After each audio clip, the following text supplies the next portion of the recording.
Il y a 30 jours, j'ai pris une décision que mon fils a trouvée absurde. Je lui ai dit que je n'allais manger rien d'autre que les déjeuners que faisait ma mère. Chaque jour pendant 30 jours. Pas de plat préparé, pas de boulangerie du coin, pas de livraison à domicile, pas de barquettes en plastique du rayon traiteur du supermarché. Juste les déjeuners qui ont nourri, soutenu et tenu debout avec dignité toute une génération de retraités français avec presque rien. Il a dit « Papa, tu as 72 ans, pourquoi tu veux te faire ça ?» J'ai dit « Parce que je crois que je fais les choses de travers depuis 16 ans. » Je m'appelle Jean, et ce qui s'est passé pendant ces 30 jours a changé ma façon de voir la nourriture, l'argent et ce que je me dois à moi-même. Avant de commencer, je veux vous dire quelque chose. Je vis seul depuis la mort de Marie en 2009. Pendant les premières années après sa disparition, je cuisinais correctement par habitude, l'habitude d'un foyer qui avait fonctionné sur 3 repas par jour pendant 40 ans. Puis l'habitude s'est estompée. Puis j'ai commencé à acheter des plats préparés. Puis j'ai commencé à sauter le déjeuner complètement, 3, parfois 4 jours par semaine, me persuadant que je n'avais pas faim, me persuadant que ça ne valait pas la peine pour une seule personne. Ce que je me disais vraiment, même si je ne le voyais pas clairement à l'époque, c'est que je n'en valais pas la peine. Cet expériment était 30 jours de preuve du contraire. Abonnez-vous avant de commencer. Voici ce que j'ai découvert. Jour 1. Soupe en boîte avec des mouillettes. J'ai commencé par la chose la plus simple parce que je n'étais pas tout à fait sûr de pouvoir aller jusqu'au bout. J'ai chauffé une boîte de soupe de tomates dans une petite casserole, la casserole de Marie, celle qu'on avait depuis 1974. J'ai ajouté une noix de beurre, comme ma mère le faisait toujours, et j'ai coupé 2 tranches de pain grillé en mouillettes. Le tout a pris 4 minutes. Je me suis assis à la table de la cuisine, pas dans le fauteuil, à la table, et j'ai mangé comme il faut. Avec un bol, une cuillère et une assiette pour les mouillettes.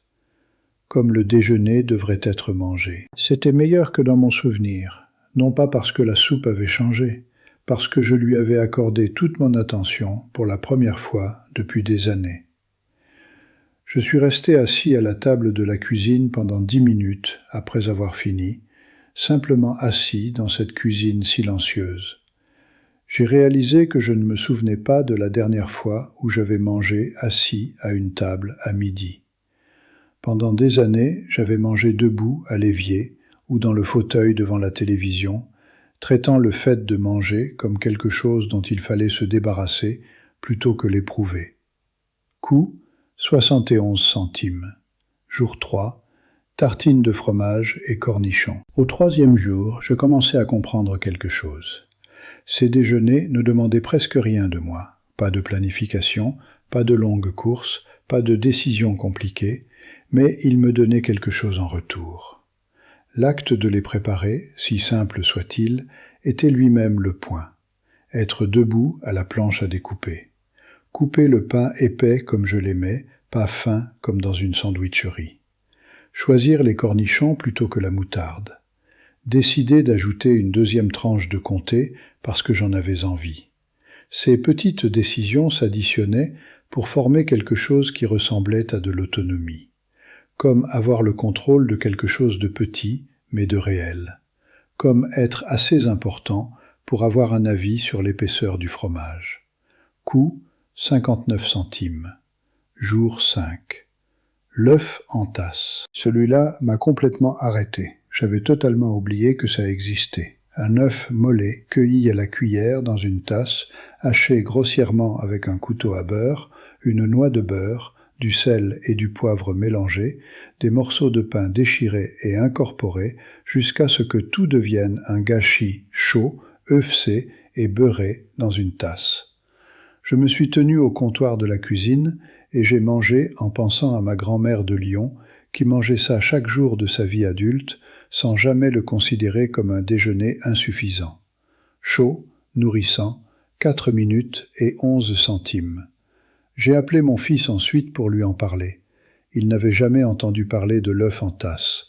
Il a 46 ans et n'en avait jamais entendu parler. Ça m'a troublé, plus que je ne l'aurais cru. Quelque part entre sa génération et la mienne, ça a disparu. Non pas parce que ça avait cessé de fonctionner, mais parce que personne ne l'a transmis. Coût, 11 centimes. Jour 7. Sardines sur tartine. L'odeur, je l'admets, était quelque chose avec lequel j'ai dû faire la paix. Des sardines à la tomate sur une épaisse tranche de pain de campagne, légèrement écrasée pour que la sauce pénètre dans le pain. Un tour de poivre noir. J'ai mangé à la table de la cuisine avec une tasse de café et la fenêtre entr'ouverte. Une demi-boîte suffisait pour une portion, l'autre moitié étalée au réfrigérateur avec une assiette dessus pour 2 jours plus tard. Les protéines m'ont tenu jusqu'à bien après 16 heures. Mon médecin me dit depuis 3 ans de manger plus de poissons gras. Je l'ignorais en pensant que les poissons gras nécessitaient des efforts et des achats spéciaux chez le poissonnier. Ce n'est pas le cas. Ça signifie ouvrir une boîte et étaler le contenu sur du pain. Je n'ignore plus mon médecin. Coût, 9 centimes par portion. Jour 10. Bouillon de cubes avec des mouillettes. Au 10e jour, je m'étais installé dans quelque chose que je ne peux décrire que comme un rythme. Les décisions étaient devenues automatiques. Je savais ce qu'il y avait dans le placard. Je savais ce dont j'avais envie. Je savais que ça prendrait 5 minutes et ne coûterait presque rien, et que je me sentirais mieux de l'avoir fait plutôt que de l'avoir sauté. Le bouillon de cubes avec des mouillettes, un cube dissous dans une tasse d'eau bouillante, du pain grillé coupé en bandes pour tremper, était le déjeuner dont j'avais été le plus sceptique. Ça ressemble à quelque chose d'une autre époque. Ça vient d'une autre époque. Mais le rituel, le remuement, la découpe soigneuse, donnaient à l'heure de midi une forme qui lui manquait. Avant cette expérience, les heures entre 11 et 3 étaient floues. J'y dérivais. Parfois je mangeais quelque chose, généralement debout. Parfois non.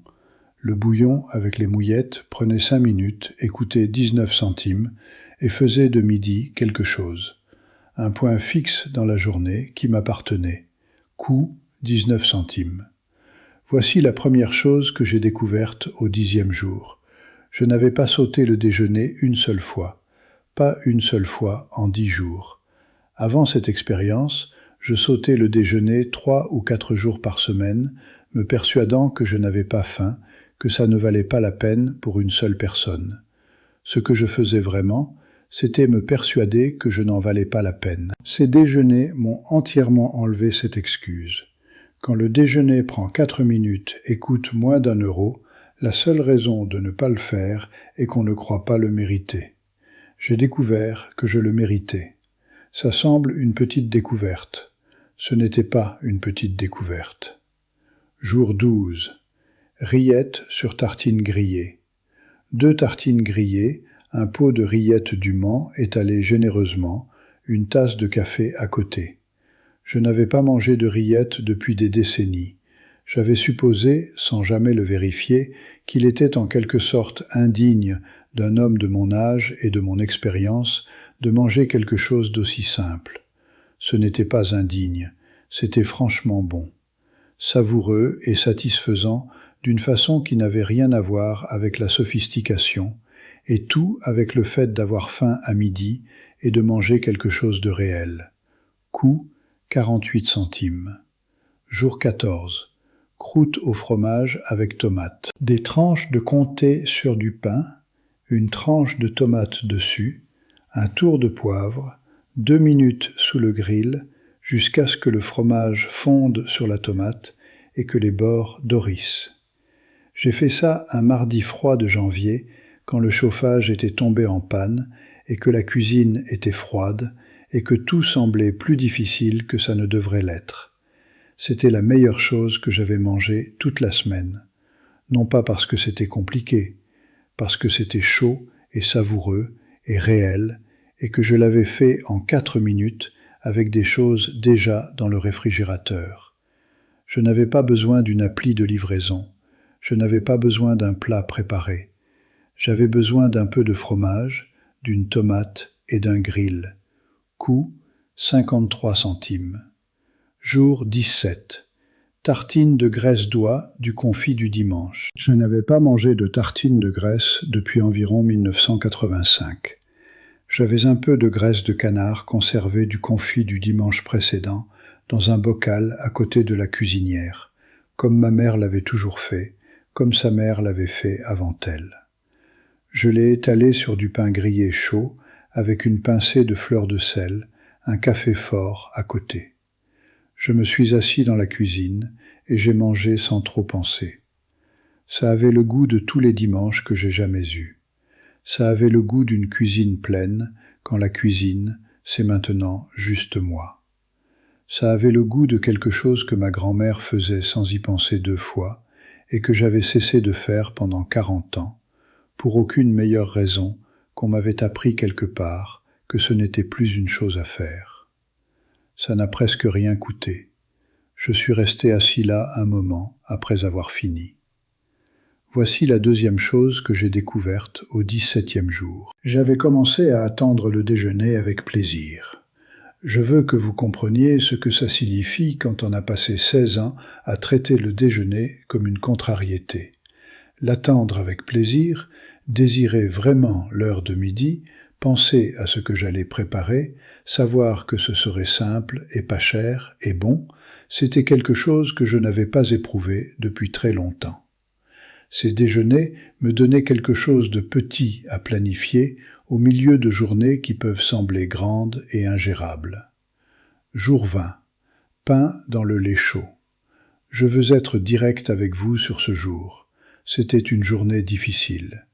J'avais eu un rendez-vous de contrôle chez le médecin le matin, et l'après-midi semblait long, et la maison trop silencieuse, et je n'avais aucun appétit, et je ne voulais pas cuisiner, ni prendre des décisions sur la nourriture. J'ai fait du pain dans le lait chaud.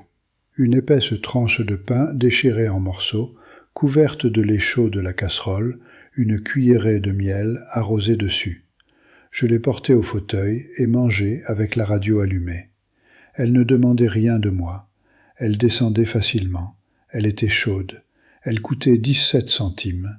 Elle était, dans tous les sens significatifs, suffisante. J'ai pensé à toutes les générations de gens qui ont fait ça les après-midi difficiles, après des deuils, après de longs trajets de retour d'hôpitaux, après ces longues journées grises qui accompagnent le fait de vivre seul à un certain âge, et ne l'ont jamais considéré comme inadéquat. Ils savaient simplement que certains jours, c'était ça, le déjeuner. Simple, chaud, suffisant. On n'en demandait pas plus. Coût, 17 centimes. Jour 22. Thon en boîte sur tartine. La boîte omniprésente. Du thon à l'huile écrasé sur du pain de campagne avec un filet de citron et une pincée de sel. Pas de cuisson, pas de préparation au-delà de l'ouverture de la boîte. Prêt en 2 minutes. Le thon savoureux, associé au pain et à l'acidité du citron, était plus satisfaisant qu'il n'en avait le droit. J'ai conservé la boîte ouverte au réfrigérateur avec une assiette dessus et je l'ai remangée 2 jours plus tard. Les 2 fois, j'ai mangé debout au comptoir de la cuisine sans ressentir la moindre gêne. Coût, 29 centimes par portion. Jour 25. Œufs brouillés sur tartine. Un œuf, une giclée de lait, une noix de beurre, 90 secondes de remuage dans une petite poêle. Empilé sur du pain grillé, sel et poivre. Je l'ai préparé un matin où j'avais été au jardin et où je suis rentré affamé à 12h30. 4 minutes entre la faim et manger. Les œufs étaient crémeux et chauds et je les ai mangés à la table de la cuisine avec la porte du jardin ouverte et le chant des oiseaux dehors. J'ai pensé, c'est comme ça que le déjeuner devrait se sentir. Pas coupable, pas pressé, pas manger à l'évier parce que ça semblait à peine valoir la peine de s'asseoir. Juste un déjeuner, chaud et silencieux, et à moi. Jour 27. Soupe des restes de légumes d'hier. La dernière carotte, la demi-pomme de terre, le bâton de céleri du fond du bac à légumes, dans une petite casserole avec un cube de bouillon et assez d'eau pour couvrir. Porté à ébullition, écrasé grossièrement avec une fourchette dans la casserole, assaisonné de sel et de poivre, versé dans une grande tasse. C'était le déjeuner. Ça ne coûtait rien parce que les ingrédients étaient déjà en train de mourir au réfrigérateur et auraient été à la poubelle le matin. J'ai jeté des légumes pendant des années, pas de grande quantité, juste les restes, les choses devenues un peu molles, les bouts qui n'étaient pas retournés au réfrigérateur avec un but précis. Sur 16 ans de vie seule, ça s'additionne à des centaines d'euros de nourriture parfaitement bonne partie à la poubelle parce que je n'avais pas l'habitude d'en faire un déjeuner. Coût, pratiquement zéro. Voici la troisième chose que j'ai découverte au 27e jour. Ma facture d'épicerie hebdomadaire avait baissé de près de 30%. Je dépensais moins pour le déjeuner que je n'en avais jamais dépensé de toute ma vie adulte. Les plats préparés que j'achetais avant coûtaient entre 3 et 6 euros pièce. Les déjeuners que je préparais coûtaient entre 9 centimes et 71 centimes. Et je ne mangeais pas moins, je mangeais plus régulièrement, de façon plus nutritive, avec bien moins de sel et bien moins d'aliments transformés que tout ce que je tirais du rayon frais du supermarché. 16 ans d'achat de commodités coûteuses m'avaient coûté bien plus que de l'argent. Jour 30. Un café et des tartines beurrées avec de la confiture. Pour le dernier jour, j'ai choisi le plus simple. Une cafetière de café, du vrai café, fait comme il faut, 2 tranches de pain grillé beurré, encore chaudes, pour que le beurre coule jusqu'au bord, de la confiture d'abricot, épaisse, mangée lentement à la table de la cuisine, avec la radio allumée et le journal du matin. Ça a pris 5 minutes à préparer. Je suis resté à table 20 minutes, non pas parce que je mangeais lentement, parce que je faisais attention, parce que pendant 30 jours, j'avais fait attention à quelque chose que j'avais ignoré pendant 16 ans. Et ce que j'avais découvert, c'est que la chose que j'avais ignorée n'était pas juste le déjeuner, c'était la forme de la journée, l'encre du midi, la petite preuve quotidienne que les heures entre le matin et le soir méritaient d'être divisées en parties. L'évidence silencieuse que je méritais un repas chaud au milieu de l'après-midi, même quand, surtout quand, il n'y avait personne d'autre pour qui le faire. Coût, 32 centimes. Voici ce que 30 jours m'ont appris. Ma mère n'a jamais sauté le déjeuner, pas une seule fois de sa vie adulte à ma connaissance. Pas quand l'argent était serré, pas quand elle était fatiguée, pas quand elle était en deuil, pas quand il n'y avait personne d'autre à table. Elle préparait quelque chose de simple, et elle s'asseyait, et elle mangeait, et elle continuait l'après-midi. Elle ne faisait pas ça parce qu'elle n'avait pas d'autres options. Elle aurait pu prendre quelque chose de froid dans le placard et le manger à l'évier, comme je le faisais depuis des années, les jours où je mangeais. Elle choisissait de ne pas le faire. Elle choisissait la table. Elle choisissait le bol. Elle choisissait les 5 minutes qu'il fallait pour chauffer la soupe, ou faire bouillir l'œuf, ou couper le pain. Elle se choisissait elle-même. L'industrie des plats préparés a passé 60 ans à convaincre les gens qui vivent seuls que ces déjeuners simples ne sont pas assez bien, que les adultes sérieux mangent quelque chose d'une barquette chauffée ou d'un sac de livraison, que la boîte de sardines et l'œuf en tasse et la tartine de rillettes sont des embarras d'un temps plus pauvre, des choses à remplacer par le progrès et la commodité. Ce ne sont pas des embarras, c'est la nourriture la plus honnête qui ait jamais été préparée. Bon marché, rapide, nourrissante et tout à fait suffisante, préparée par des gens qui comprenaient que le but du déjeuner n'était pas de prouver quoi que ce soit à qui que ce soit. Le but du déjeuner était de bien manger. J'ai passé 30 jours à manger comme mangeait ma mère à Lyon. J'ai dépensé moins pour le déjeuner que je n'en avais jamais dépensé de toute ma vie adulte. Je me suis senti mieux que depuis des années. Je n'ai sauté aucun repas. Et j'ai découvert, à 72 ans, 16 ans plus tard que je l'aurais dû, que je vaux 11 centimes et 4 minutes au milieu de la journée. Mon fils a appelé à la fin du 30e jour pour me demander comment ça s'était passé. Je lui ai dit « Je crois que je vais continuer ». Il a été silencieux un moment. Puis il a dit « Papa, tu m'apprendras à faire l'œuf en tasse ?» Laissez un commentaire ci-dessous. Dites-moi lequel de ces déjeuners vous vous rappelez de votre mère ou grand-mère. Dites-moi lequel vous allez essayer cette semaine. Et si ça vous a donné la permission d'arrêter de sauter votre propre déjeuner, je serai très heureux de le savoir. Abonnez-vous. Je serai là la semaine prochaine. Il y a encore beaucoup à découvrir.